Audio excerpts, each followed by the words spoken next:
রাজ্য সরকারি কর্মীদের জন্য এবার সুখবর। রাজ্য বাজেট থেকে ঘোষণা করা হলো সরকারি কর্মচারীদের জন্য এবার 20% মহার্ঘ ভাতা বৃদ্ধি করা হচ্ছে, জানালেন অর্থমন্ত্রী স্বপন দাশগুপ্ত। তবে বর্ধিত ডিএ এখনই পাবেন না রাজ্য সরকারি কর্মীরা, এটি কার্যকর হচ্ছে 1 অক্টোবর থেকে। এতদিন সরকারি কর্মীরা 18% হারে ডিএ পেতেন। নতুন ঘোষণা কার্যকর করা হলে 38% হারে ডিএ পাবেন রাজ্য সরকারি কর্মীরা। তবে কেন্দ্রীয় সরকারি কর্মচারীদের সঙ্গে রাজ্য সরকারি কর্মচারীদের ডিএর ফারাক কিন্তু অনেকটাই রয়ে গেল, 22%। রাজ্যে দীর্ঘদিন ধরেই রাজ্য সরকারি ও কেন্দ্র সরকারি কর্মচারীদের মধ্যে মহার্ঘ ভাতার একটা পার্থক্য ছিল।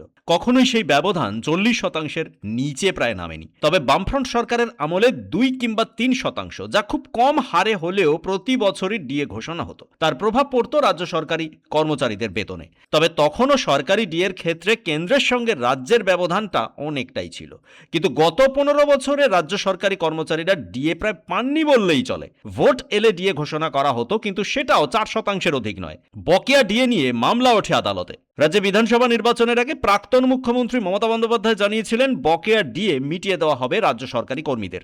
নির্বাচনে ভরাডুবি হয় তৃণমূল সরকারের, ক্ষমতায় আসে বিজেপি। আর আজ রাজ্যের অর্থমন্ত্রী স্বপন দাশগুপ্ত 20% মহার্ঘ ভাতা বৃদ্ধির ঘোষণা করলেন। চাকরিরত সরকারি কর্মচারী ও অবসরপ্রাপ্ত সরকারি কর্মচারীরা এতে কিছুটা সুবিধা পাবেন বলে মনে করা হচ্ছে। ব্যুরো রিপোর্ট, পূবের কলম ডিজিটাল।